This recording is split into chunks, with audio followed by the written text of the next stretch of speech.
నోరున్నది ప్రత్యర్థులను ఆడిపోసుకోవటానికి, వారిపై ఇష్టారీతన విమర్శలు చేయటానికి. ఆధారాలు అక్కర్లేదు, వాటిని నిరూపించాల్సిన అవసరం లేదు. మసిగుడ్డ చేతిలో ఉన్నట్లు నోట్లో నాలుగుంది, చాలు మాటలు అనేయటమే. మంచి చెడు విచక్షణ అవసరం లేదు.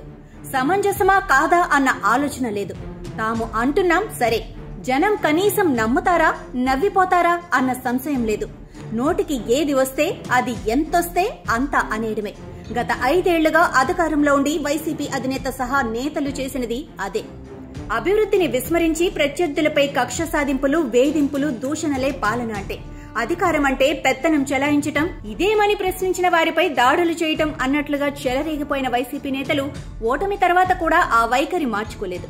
ఓటమికి కారణం విపక్ష నేతలే అంటూ సాకులు చెప్పటమే కాదు, ఎవ్వరూ నమ్మడానికి కూడా అవకాశం లేని విధంగా ఆరోపణలు చేస్తున్నారు.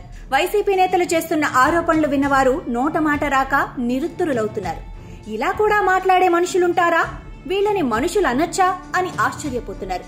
ఇప్పటికే మాజీ సీఎం మేనమామ రవీంద్రనాథ్ రెడ్డి చంద్రబాబు నాయుడు సింగపూర్లో కూర్చొని టెక్నాలజీని ఉపయోగించి ఈవీఎంలను ట్యాంపర్ చేశారని ఆరోపించిన సంగతి తెలిసిందే. ఇప్పుడు తాజాగా వైసీపీ నాయకురాలు లక్ష్మీ పార్వతి చంద్రబాబు ఆ ట్యాంపరింగ్ టెక్నాలజీని రాజమహేంద్రవరం జైల్లో నేర్చుకున్నారని ఆరోపించారు.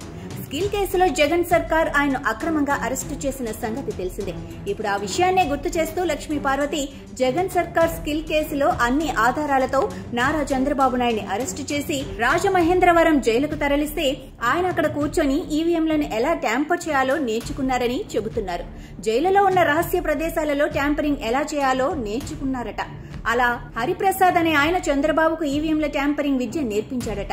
ఆ విద్యను ఉపయోగించి చంద్రబాబు ఎలక్షన్ గెలిచారట. లక్ష్మీ పార్వతి విమర్శలపై ఆమెను నెటిజన్లు ఓ రేంజ్ లో ఆటాడేసుకుంటున్నారు.